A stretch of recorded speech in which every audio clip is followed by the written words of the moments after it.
안녕하세요. 저는 딸을 둔 60대 엄마입니다. 너무나도 끔찍한 일들을 겪고 이제 겨우 안정을 찾고 있는 상황이라 사연을 써보아요. 저는 반백년을 살면서 나름 무탈한 인생을 지내왔습니다. 그래서 말년까지도 쭉 그대로만 살다 가면 좋겠다고, 또 그럴 수 있을 거라고 믿어 의심치 않았어요. 참 사람 앞길 함부로 예측 못한다지만 하마터면 나이 먹고 큰 수렁에 빠져 살 뻔했지 뭡니까. 제가 지금 적어볼 이야기는 사랑하는 제 딸 얘기입니다. 제 딸 일이 곧 제 일이기도 해서 제가 저와 딸을 위해서 어떠한 사투를 벌여왔는지 들려드리겠습니다. 저는 결혼 생활 고작 10년 만에 남편을 사고로 일찍 잃고 딸과 둘이 지내왔습니다. 30여 년을 둘이서 의지하면서 잘 살아왔죠. 그 전에 남편이 있을 때는 여건이 여의치 않아도 살림 열심히 하고 알뜰하게 아끼고 살면서 우리 식구끼리 행복해보고자 노력이라도 할 수 있었는데, 남편이 죽고 나서는 제 안의 모든 의지가 팍 죽어버려 앞날이 막막하기도 했었습니다. 그럴 수밖에 없는 게 당시에는 젊은 여성들이 돈을 당연하게 버는 시대가 아니었거든요. 또 제가 글도 가나다라 쓰는 것 말고는 잘 못했고 공부도 한번 배워본 적 없어서 경제활동을 하자니 자신이 너무 없었습니다. 그러나 딸만큼은 저처럼 공부 못해서 바보로 살면 안 되니까 무작정 있는 대로 일을 시작했어요. 남의 집 방바닥 닦아주고 밥 해주면서 어렵게 딸을 키웠습니다. 하지만 그게 제 인생의 고비는 아니었어요. 기운 가세는 다시 세우면 되는 거였고, 남편을 잃은 상실감과 아빠 잃은 딸의 공허함은 시간이 해결해 줄 테니 버티면 되는 거였으니까요.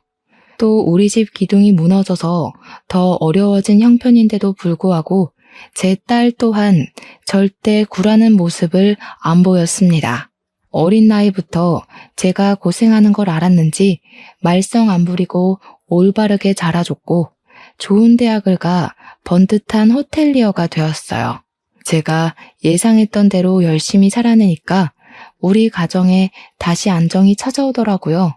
이건 제가 삶을 포기하지 않은 것도 있었고, 의지를 굳건히 할 수 있는 딸의 존재가 늘 제 곁에 있었기 때문에 좋은 결과를 내었다고 생각했어요. 제가 딸한테도 그런 마인드를 가르쳐줘서 그런지 딸도 학교 다닐 때 성적을 잘 못 봤더라도 다음에 잘 보면 된다는 긍정적인 마음으로 더 공부를 하더라고요. 딸 또한 저 때문에 좋은 영향 많이 받았다고 직접 얘기를 해줍니다. 그때마다 지치지 않고 달려온 고생이 싹 다 풀리는 기분이었어요.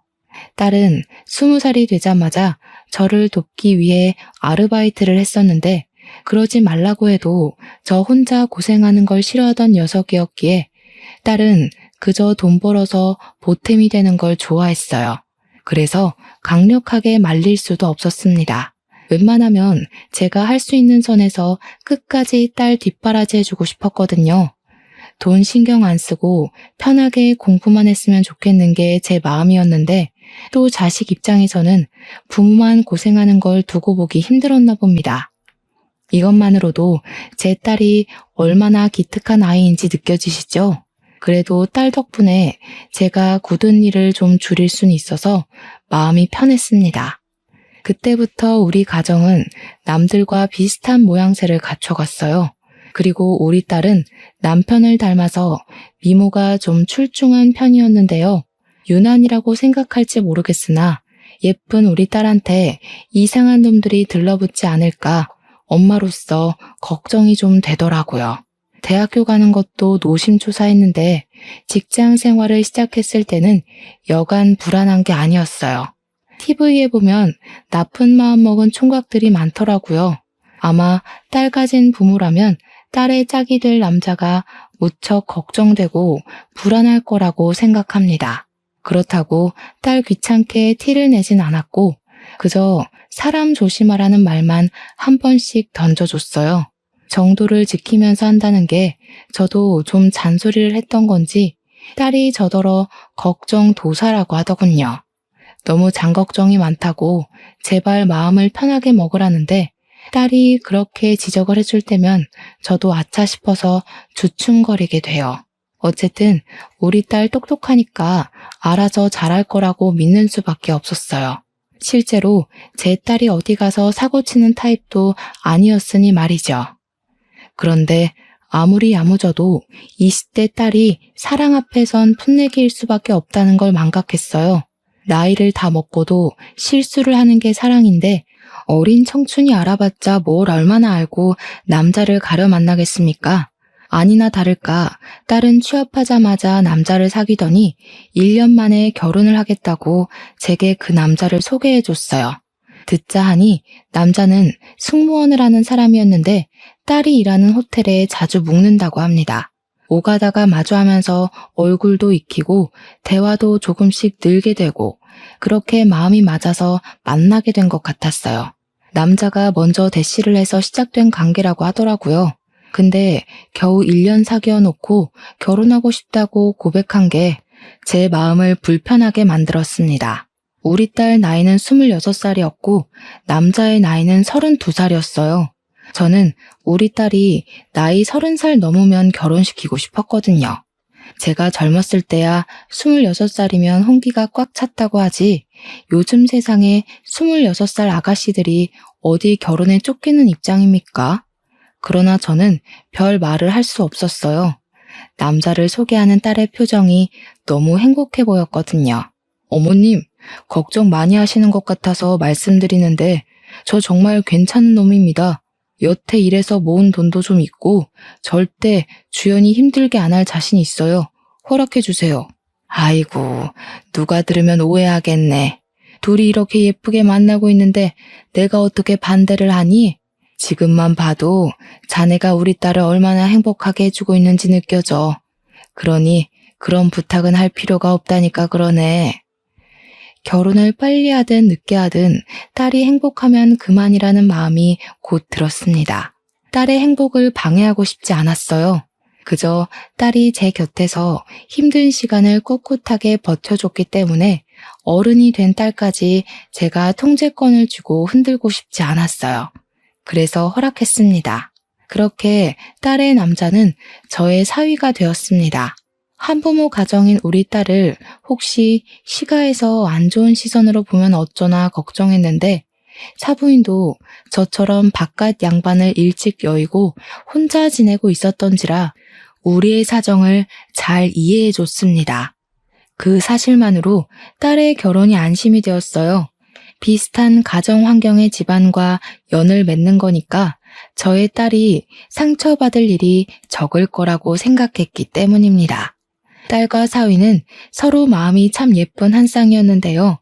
결혼한 뒤에 서로 이 집에 살아야 되네, 저 집에 살아야 되네 의논하면서 마음 좋은 소리를 하더라고요. 그러나 저도 사부인도 애들이 분가하길 원해서 합가를 일찍부터 거절했습니다. 사위랑 딸은 저랑 사부인이 혼자 집에서 지내는 걸 걱정했지만 외롭다고 자녀들의 발목을 붙잡을 수는 없는 법이거든요. 그건 사부인도 생각이 똑같았던 건지 그저 둘이서 잘만 지내달라고 해줬습니다. 그래도 제 딸은 제가 혼자가 되는 게 영 마음에 걸렸나 보더라고요. 그렇게 느낄 만도 할 것 같아요. 둘이서 의지하며 살아온 세월이 짧진 않았으니까요. 하지만 그건 그거고 딸의 인생을 언제까지 제가 붙들고 있겠습니까? 정말 괜찮아서 딸한테 신경 쓰지 말라고 했지만 딸은 기어코 제게 어떤 걸 제안하고 말았어요. 엄마, 한글 공부하고 싶어 했잖아. 내가 학원 끊어줄 테니까 다녀. 나 없다고 집에서만 있을 생각 말고. 나다니면서 운동 삼아 좀 걷기도 하고. 알겠지? 아유, 학원은 무슨 학원. 남사스럽게 다 늙은 사람이 공부해서 어디다 쓰겠어. 너 힘들게 버는 돈인데 괜한 곳에 쓸 생각 말고 적금이라도 하나 더 넣을 생각을 해. 엄마는 엄마가 알아서 잘한다니까. 내가 엄마를 모를까봐? 엄마 나 엄청 좋아하잖아. 나 없으면 보고 싶어서 끙끙 앓을 거면서. 나만 보고 살았으니까 이젠 엄마 하나만 생각하면서 살아보라고. 요즘 세상에 생각보다 즐길 거 많아졌어. 결국 딸은 제게 학원을 등록해줬습니다. 그곳은 저 같은 또래의 어른들이 많은 학원이었어요. 처음에는 딸이 이왕 등록을 해버렸으니 돈이 아까워서 하루 이틀 꼬박 다녔습니다. 그런데 막상 해보니까 하루하루가 알차서 생활이 꽤 나쁘지 않더라고요.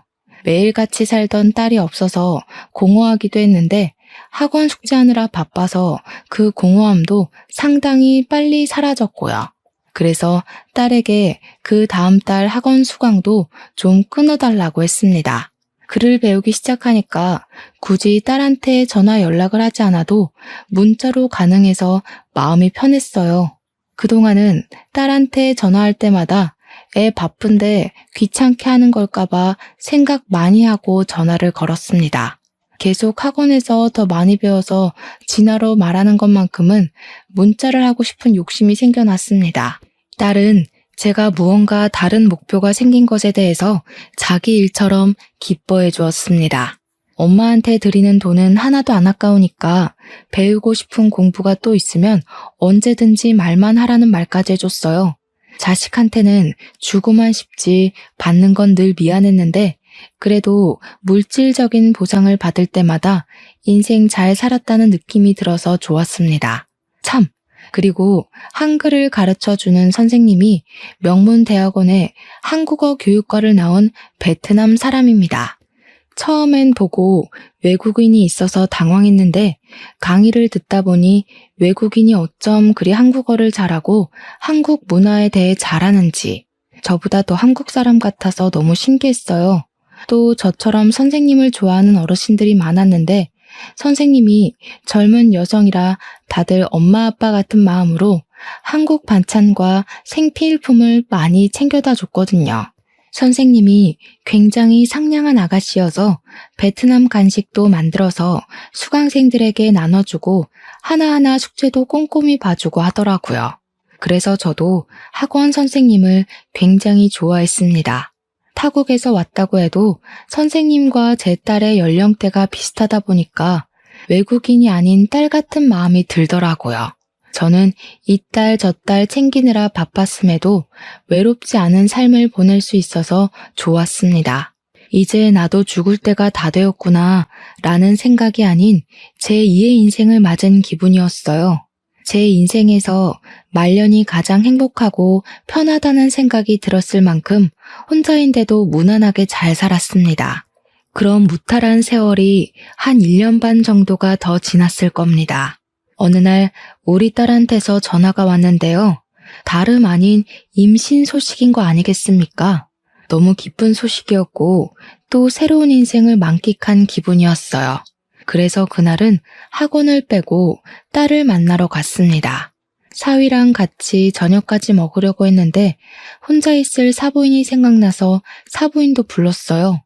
오랜만에 뭉친 저희는 사위 차를 타고 식당에 가서 외식을 했습니다. 보통 사돈끼리는 결혼식하고 나면 만날 일도 없다는데 저는 저와 같은 사정을 갖고 있는 사부인이 너무 마음에 걸리더라고요. 그래서 사부인에게 더 다가갔고 이것저것 해보라고 취미도 추천해주고 주변에 공방이나 공부하는 곳 있으면 다녀보라고 오지랖을 부리기도 했습니다. 저도 딸이 시켜줘서 글 공부를 하고 있는데 그제야 제 이름 석자를 가지고 사는 기분이더라고요. 사부인도 자식 때문에 용쓰고만 살았을 텐데 지금부터라도 스스로한테 투자를 해봐요. 아유, 무슨요. 그런 것도 해볼 줄 아는 사람들이나 하는 거지. 저는 영 마음이 불편해서 못할 것 같아요. 노후에는 홀로 마음껏 쉬면서 빈둥거리고도 싶네요. 그때마다 사부인은 낯을 많이 가려서 그저 혼자 집에서 영화 보고 TV 보는 게 편하다고 제 말에 호호 웃기만 했습니다. 뭐 그럴 수도 있다고 생각했어요. 이건 성격 차이니까요. 어쨌든 우리 딸의 임신은 모든 식구에게 축복이었습니다. 딸이 출산을 하고 나면 더할 나위 없이 행복하게 살자고 그렇게 약속하면서 좋은 시간을 마무리했어요. 그리고 늦은 시간이라 사위가 사부인 먼저 데려다주고 저까지 집에 태워주었습니다. 사위랑 딸은 앞좌석에 앉아 있었고 저는 나중에 내려야 돼서 뒷좌석에 있었어요. 아무 생각 없이 창밖만 구경하고 있었는데요. 은연중에 고개를 돌렸다가 앞좌석 수납 공간을 보게 되었거든요. 거기에 웬 책자가 꽂혀 있더라고요. 그냥 그렇구나 하고 눈길도 뗄 수 있는 건데 어떠한 문구 때문에 눈을 떼지 못했어요.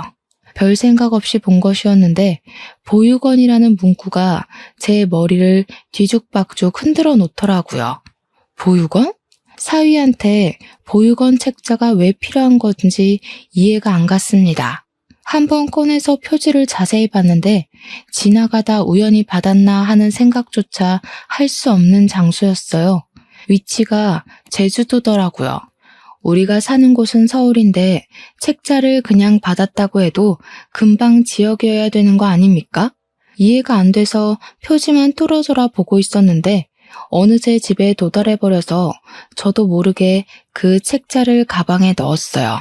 어쩌지 못해서 저지른 행동이었습니다. 서둘러 딸과 사위에게 조심히 가라고 인사한 뒤 집에 들어와 보육원 책자를 다시 펴봤어요. 가장 뒤편에는 명함 하나가 꽂혀 있었는데 그 보육원 원장의 연락처인 듯 했습니다. 보통 책자를 홍보하더라도 길거리에서 명함까지 주지는 않잖아요. 직접 이 보육원에 찾아간 거면 몰라. 다른 사람이 사위 차에 탔다가 이걸 두고 내린 건가라는 생각도 했어요. 제 선에서 최대한 이해할 수 있는 생각이 그것이었으니까요. 그런데도 희한하게 마음속에 박힌 찝찝함이 해결되지 않더라고요. 자꾸만 아까 봤던 명함 연락처로 전화하고 싶은 욕구가 가슴속에서 꾸물거렸습니다. 그래서 충동적으로 저질러 버렸어요. 다 늦은 밤에 그 보육원으로 전화를 해봤죠. 시간이 밤 10시 정도 되었던 걸로 기억합니다. 보통 보육원은 선생님들이 24시간 교대로 붙어 있으니 전화를 안 받진 않을 거라 생각했어요. 역시나 상대 쪽에서 전화를 받더라고요. 신호음이 끊기자 순간 뭐라고 말해야 할지 머릿속이 새하얘져 버려서 저는 순간 사위 이름을 얘기해버렸습니다. 송태웅 씨 말 전에 듣고 전화합니다. 여기로 전화해보면 된다길래. 아람이 아버님이요? 아직 아람이 만나는 날 아닌데 어떤 일로 연락하셨어요? 아람이도 지금은 잘 준비 들어가서 아마 전화 못 받을 거예요. 급한 일이면 아람이 깨워서 바꿔드릴까요? 처음 듣는 이름에 그렇잖아도 당황스러워 어렵게 입을 떼던 입술이 더 무거워져 버렸습니다. 보육원 선생님 말을 듣자니 아람이란 그 이름은 아이의 것인 듯 했어요. 그때 제가 대답을 안 하자 수화기 너머로 여보세요? 하는 소리가 넘어왔어요.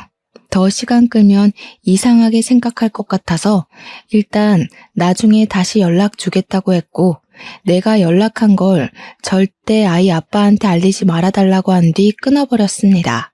전화를 끊자마자 머릿속에서 혼란의 쓰나미가 덮쳐오는 기분이었어요. 분명 보육원 선생님은 제 사위 이름을 듣고 누군가의 아버님이라 불렀습니다. 아직 제 딸 뱃속에 있는 손주는 태어나지도 않았는데 어떻게 제 사위가 누군가의 아버님이 될 수 있는 거죠?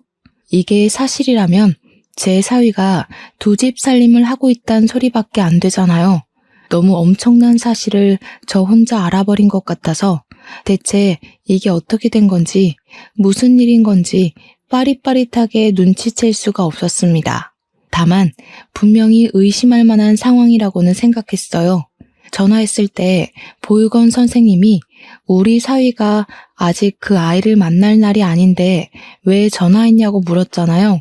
그렇다는 말은 우리 사위가 그 보육원에 아람이란 아이를 만나러 주기적으로 찾아가고 있다는 말 아니겠습니까? 한편으로는 혹시 후원을 하는 아이인가? 그런 생각도 했어요. 만약 그렇다면 후원자를 부를 때 그 아이의 아버님이라고 부르기도 하는지 또 궁금하더라고요. 이 부분은 제가 뭘 아는 게 없어서 좀 답답했습니다. 제가 당장 물어볼 수 있는 사람은 딸뿐이었는데 임신을 하고 있는 딸에게는 안정 때문이라도 더더욱 알릴 수가 없었어요. 사실인지 아닌지도 모를 말 때문에 사위와 딸이 다투게 된다면 그것 또한 걷잡을 수 없는 스트레스가 될 거 아닙니까? 저는 그날 밤새 고심하다가 학원 갔을 때 수업 마치고 선생님께 따로 물어봤습니다. 선생님 말로는 아주 어린아이의 경우 후원자가 생기면 간혹 아버지, 어머니라고 불러주기도 한다고 했어요. 그 소리를 듣는데 얼마나 안심이 되었는지 모릅니다. 괜히 말도 안 되는 걸로 사위를 의심할 뻔했어요. 오히려 사위가 좋은 일을 하고 있었는데 왜 이런 걸 우리한테 안 밝히고 몰래 선행하고 있었는지 좀 서운하기도 했습니다. 어쨌든 저는 그날 이후 마음 놓고 우리 딸의 출산일만 기다렸어요. 그렇게 방심을 해버린 사이 저는 딸 출산 후 2개월 뒤에야 믿을 수 없는 사실을 직면하게 되었습니다. 제주도 출장 때문에 집을 비우게 된 사위 때문에 제가 딸 집에 가서 이틀 밤을 자기로 했었어요. 겨우 이틀 밤 자는 건데도 딸 생각하는 엄마 마음이 다 그렇듯 가는 김에 딸에게 이것저것 해주고 싶어서 저는 짐을 바리바리 싸들고 딸 집을 갔습니다. 네, 딸이랑 저녁을 먹으면서 딸한테 어떤 얘기를 들었는데요. 남편이 며칠 전부터 제주도 가서 사는 건 어떠냐고 물어보네. 갑자기 웬 제주도냐니까 어머님도 제주도 이사 가려고 준비 중이라더라고. 딸은 제 의견을 듣고 결정할 생각이었는지 저보고도 제주도에 같이 가서 살지 않겠냐고 물었습니다. 저는 그 소리를 듣자마자 제주도란 단어에만 꽂혔어요. 문득 제주도 보육원에 그 아이가 떠올랐습니다. 설마 제주도 보육원에 있는 아람이란 아이 때문인가 싶은 직감이 드는 겁니다. 저는 그제야 딸에게 제주도 보육원에 대해 물어보았어요. 먼 타지로 후원을 하는 거라면 사부인이나 저는 몰라도 마누라인 딸은 알고 있을 거라고 생각했거든요. 혹시 송서방이 제주도에 대해서 다른 말은 한 적 없어? 제주도에 보육원 봉사를 다닌다든지 후원을 한다든지. 당황스럽게도 딸도 사위가 후원이나 보육원 방문하는 걸 들어본 적 없다고 했습니다. 그 말을 듣자 저는 한동안 묵혀두었던 불안감이 다시 기어 올라오는 기분이었습니다. 심지어 딸은 사위랑 연애를 할 때도 보육원 얘기하는 건 못 들어봤다고 했어요. 적어도 부부끼리는 후원 사실을 알렸을 줄 알았는데 딸까지 모르게 숨기고 있었다면 아무래도 후원은 아닌 듯 했습니다. 확실히 이상했죠. 그리고 저는 다시 지난날 기억을 떠올렸어요. 아람이 아버지라고 했던 보육원 선생님 말이 계속 머릿속에 맴돌았습니다. 이렇게 된 이상 이걸 알아볼 수 있는 방법은 제가 직접 보육원을 찾아가는 것밖엔 없다고 생각했어요. 저는 결국 다음날 딸에게 학원 가는 척하며 집을 나섰고 제주도 비행기를 탔습니다. 바로 그 보육원을 찾아갔어요. 갔더니 외부인이라도 친절하게 맞이해 주더라고요. 저는 그곳에서 제 사위 이름을 댔고 지난번에 아람이 때문에 전화했던 사람이라고 소개했습니다.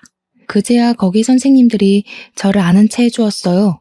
아람이랑 어떤 관계냐고 묻는 선생님들 말에 저는 내가 누군지, 내 사정이 어떤지, 사위랑 무슨 관계인지 먼저 밝힌 뒤 아람이에 대해 물었습니다. 그러니 선생님들이 갑자기 말해주길 꺼려하더라고요. 저를 이상한 사람 보듯 서로 눈치를 보기도 했습니다. 안 그래도 아람이 아버님 곧 오실 거예요. 물어보시는 것들은 저희 입장에서 아람이 아버님 허락 없이 함부로 대답해 드릴 수 없을 것 같아서 직접 물어보시는 게 좋을 것 같네요. 아니요. 제 상황 들으셨으니까 사위놈이 뭘 숨기고 있는지 아실 거 아닙니까? 그놈 내 사위라고요. 나도 모르는 손주가 있다는 건 말이 안 되잖아요. 좀 도와주세요. 이게 어쩌면 아람이를 위한 길일 수도 있다고요. 제가 사정하면서 조르자 선생님들은 결국 백기를 들었고 제게 사위에 대해 알고 있는 걸 얘기해주기 시작했습니다. 일단 아람이란 아이는 사위 아들이 맞다고 했어요. 아람이는 우리 딸이랑 결혼하기 전부터 이 보육원에 맡겨진 아이였고, 아람이 엄마 되는 사람은 외국인인데 애 낳다가 과다출혈로 사망했다고 했어요. 아람이 엄마랑 사위는 직업이 똑같아서 오다 가다 잘 마주쳤던 사이였는데 그게 인연으로 발전되어 애까지 생긴 것 같더라고요.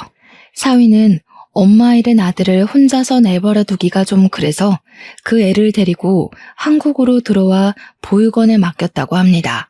웬 듣도 보도 못했던 사정이라 저는 충격에 한동안 자리에서 일어나지 못했습니다.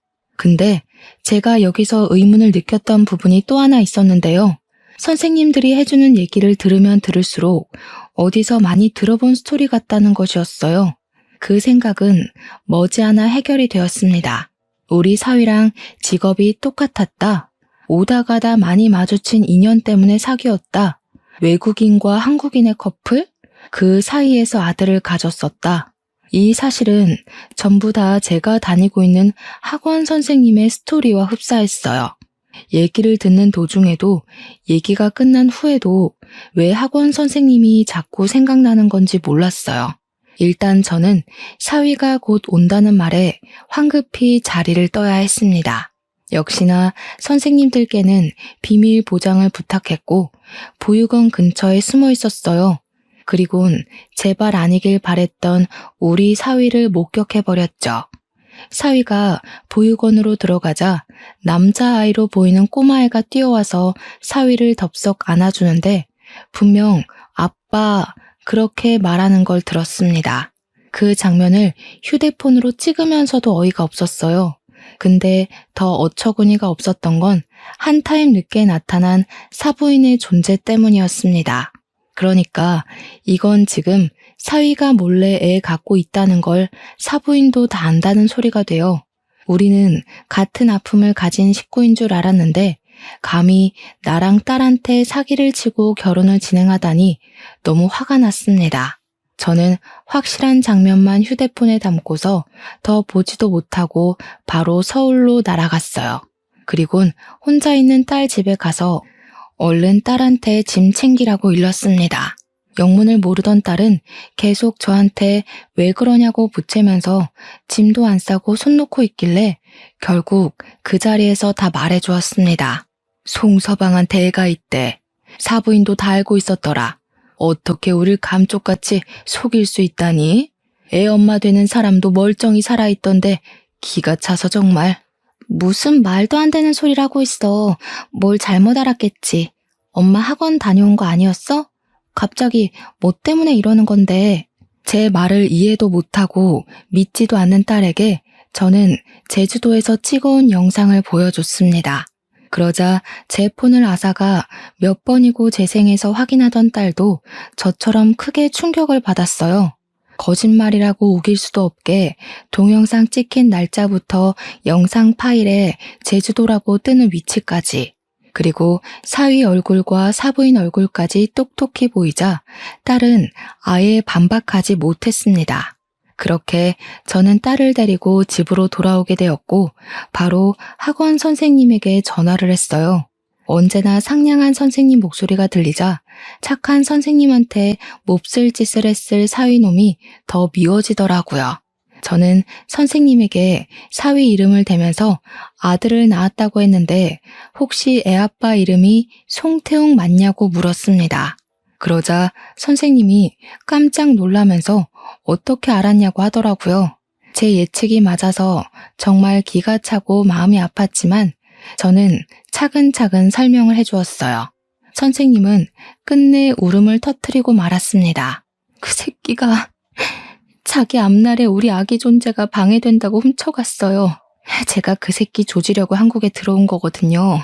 근데 도무지 찾을 수가 없어서 세월만 보내고 있었어요.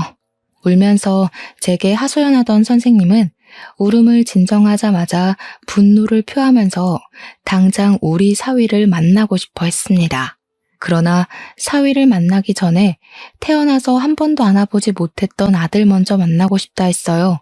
저더러 혹시 애가 어디 있는지도 아냐는 선생님의 말에 저는 보육원 주소랑 연락처 알려줬고 아람이란 이름을 가진 아이라는 것도 가르쳐 주었습니다.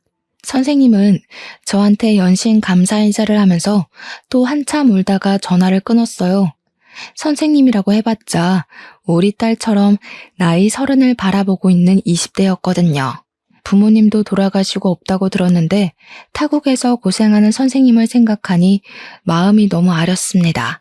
그리고 다음날 사위가 집으로 복귀를 했는지 집에 딸이 없어서 전화를 하기 시작했어요.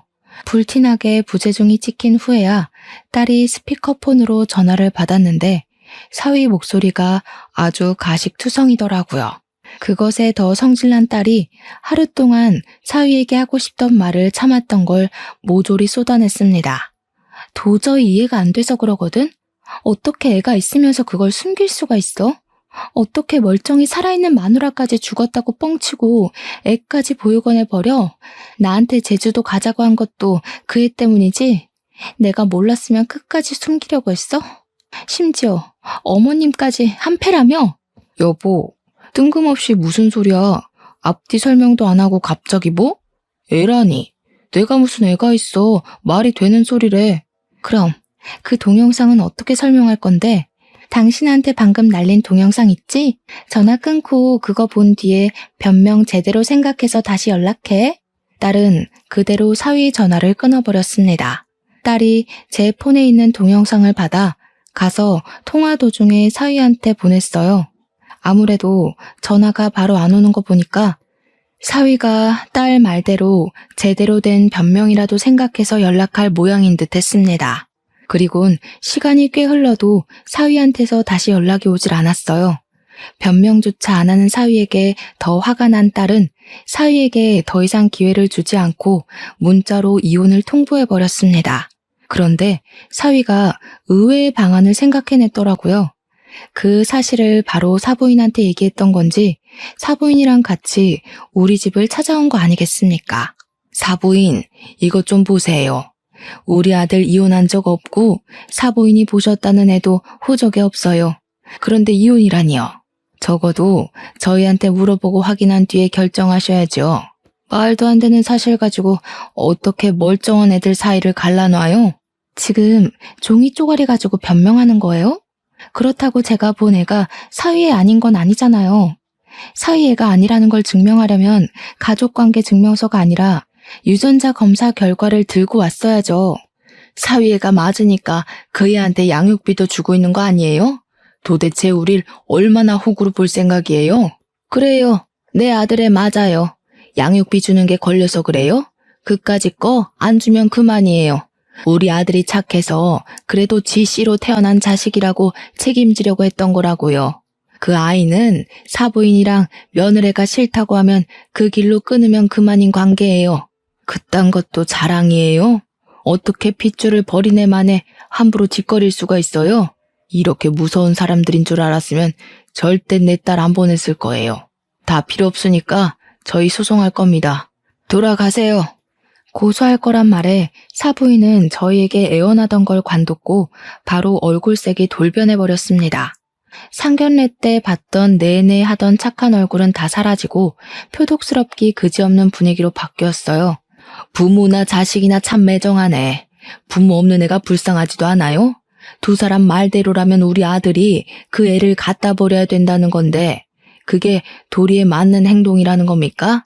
고상한 척은 다 하더니 진짜 몰상식한 건 당신들이네. 어디다 비교해요. 책임질 짓을 했으면 당연히 책임져야지. 그게 뭐 대단한 일이라고 땅떵거리는 겁니까? 아무데나 싸지르고 애 만든 걸로 모자라 멀쩡히 살아있는 부인까지 죽었다 뻥치지 않았어요? 불쌍한 애를 엄마도 못 만나게 보육원에 숨겨두는 게 더 몰상식한 거 아닌가요? 애 엄마라니 이건 또 무슨 소리래? 애 엄마 죽었거든요? 지금 보니까 사부인이 말 지어냈는데 선수시구나? 애 엄마가 살아있었으면 내가 우리 아들을 왜 장가 보냅니까? 그 애랑 엄마랑 결혼시켰지. 왠지 사부인이 애엄마 죽었다고 우길 것 같았습니다. 그래서 제가 선생님을 이리로 불렀어요. 그날 선생님은 비행기 편이 결항되어 제주도로 가지 못했고 사부인과 사위가 우리 집을 들이닥쳤을 때 제가 몰래 연락을 넣었어요. 선생님은 그렇게 찾고 싶던 애 아빠를 보러 우리 집으로 날아오다시피 찾아왔습니다. 때마침 사부인이 애 엄마를 부정하고 있던 참이었는데 타이밍 좋게 선생님이 등장했어요. 열린 현관문으로 선생님이 들어서자 인기척에 돌아본 사위가 먼저 선생님을 발견했고 선생님을 보자마자 사색된 얼굴로 굳어버렸습니다. 그 전까지만 해도 사위는 사부인 뒤에만 숨어서 당당하게 어깨 펴고 있었는데 선생님과 마주하게 되니 그 기세가 한순간에 무장해제되고 말았어요. 선생님은 사위 얼굴을 보자마자 그간 당했던 서름이 폭발했는지 사정없이 사위의 귀싸대기를 날려버렸어요. 이 쓰레기 새끼야. 감히 내 아들을 데리고 도망을 쳐? 여태 숨느라 고생 많았겠다. 내가 죽었다고 소문내고 다녔다면서? 날 버리고 싶었으면 그냥 조용히 떠날 것이지. 왜 내 아들까지 데려가? 선생님이 악을 지르자 놀란 사부인은 당황한 기색을 지우고 뒤늦게 선생님에게 대항했습니다. 선생님을 엄청나게 싫어했었는지 바로 막말을 퍼붓더군요. 이 천박한 게 누굴 손대? 그러게 애를 낳긴 왜 낳아? 돈 줄 테니까 지우라고 했지. 네가 어른 말을 귓등으로 쳐들으니까 이사달이 난 거 아니야. 내가 너 이럴 줄 알았다. 우리 아들 앞길 막을 줄 알았어. 너처럼 싼 년이 우리 아들을 넘본 것부터가 주제 넘는다고 생각했는데 기어코 사고를 쳐? 사부인은 기본적으로 선생님이 외국인이라 무시하고 있었습니다. 듣자 하니 사위랑 선생님 사이에서 애가 태어난 후 사위가 당황해서 사부인한테 말을 한 것 같더라고요. 그래서 사부인은 자기 아들이 외국인이랑 사고친 걸 몰래 해결해준다고 사위한테 애 훔쳐라, 애 버려라, 애는 한국 보육원에 숨겨라 등등 이 파렴치한 짓을 시켰던 거였어요. 사부인은 우리한테 화가 난 감정을 외국인 하대하듯 선생님에게 풀었습니다. 선생님을 마구마구 패면서 자꾸 선생님 때문에 사위 앞길 망했다고 원망을 해댔어요. 더 이상 그 모습을 볼 수 없었던 저는 급히 주변에 있는 걸 주워들었고 바로 사부인에게 던져버렸습니다. 마침 제가 던진 게 우리 손주 똥기저귀 갈아놓은 거였더라고요. 기저귀가 날아가는 힘에 못 이겨 풀어졌는데 그 때문에 사부인 머리통에 노란 똥이 덕지덕지 묻었습니다. 냄새로 이물질의 정체를 눈치챈 사부인이 악 비명을 지르며 꼼짝도 못하고 서 있었어요. 그러자 사위가 안절부절 못하면서 이게 뭐 하는 짓이냐고 저한테 성질을 내는 겁니다. 아무리 경우가 없어도 그렇지. 어떻게 사돈되는 사람을 이런 식으로 대하세요? 당장 저희 엄마한테 사과하세요. 무슨 이유가 있든 폭력은 정당화 안 된다고요. 장모님이 이러신 것도 폭력이에요. 사과 안 하시면 저 이거 그냥 못 넘어갑니다. 못 넘어가면? 법으로 따져보자고? 나야 좋지. 나 지금 사기 결혼 당한 건데 당신이 이 똥기저귀 가지고 고소하면 당신이랑 당신 엄마가 사기친 것도 다 불어야 되는 거 알지? 자백할 각오 됐으면 어디 한번 고소해봐. 여보, 알았어. 진정해. 내가 잘못했어. 근데 나 진짜 당신이랑 이혼하고 싶지 않아. 저 여자 사랑한 적 없고 애도 끝까지 책임질 생각 없었어. 당신은 저 여자랑 다르단 말이야. 나 당신한테는 다 진심이었다고. 당신을 믿고 안 믿고는 내 몫이거든? 근데 이미 당신이랑 당신 엄마가 어떤 사람인지 알아버렸는데 어쩌냐? 나 지금 당신 얼굴 마주보고 있기만 해도 치가 떨려. 나더러 앞으로 범죄자를 데리고 살라고? 우리 애 아빠 할머니 될 사람으로 범죄자를 두라고? 그럴 바엔 버리는 게 낫다고 보는데? 사위는 이혼하자는 딸의 말에 똥줄이 탔는지 답답해했습니다. 대체 자기가 답답할 게 뭐 있는지 모르겠네요. 자기 분에 못 이긴 사위가 딸을 붙잡으려고 하자 그건 또 지켜볼 수 없던 저는 쓰레기통에 있는 똥기저귀를 들고 사위 앞에 가서 휘저었어요. 사위가 놀라서 황급히 뒷걸음질 치더라고요. 네 자식 똥인데도 더럽냐? 그러니까 자네가 그 정도밖에 안 되는 거야. 자넨 아빠들 자격이 없어.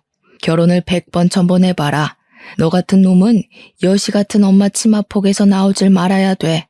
괜히 다른 집 귀한 딸내미 고생시키지 말고 네 엄마 뒤치다거리나 하고 살아. 이 이상 그들과 말을 섞어봤자 같은 말만 반복될 거라고 생각했어요. 그래서 저는 그 둘을 집에서 쫓아내고자 양손에 똥기저귀 들고서 두 사람을 몰아냈습니다. 문 밖으로 나설 때까지 겁을 주었고 맨발로 뛰쳐나가길래 두 사람의 신발을 발로 차서 바깥에 보내버렸어요. 그리곤 주저앉아 울고 있는 선생님을 달래주었습니다. 용감하게 이혼 통보를 했지만 사실은 크게 상심한 딸도 제가 나서서 위로를 해주었네요. 이 젊은 청춘들이 무슨 잘못이 있겠습니까? 그저 열심히 살았을 뿐인데 못난 놈을 만난 탓에 의도치 않게 삐끗했을 뿐인걸요. 이제 못난 놈이 사라졌으니 우리 딸도 선생님도 험난한 비포장도로 길을 벗어났을 거예요. 그날 저는 선생님더러 우리 집에 자고 가라고 했습니다. 혹시나 사부인과 사위가 괜한 안갚음을 갖고 선생님한테 해코지하면 큰일이잖아요.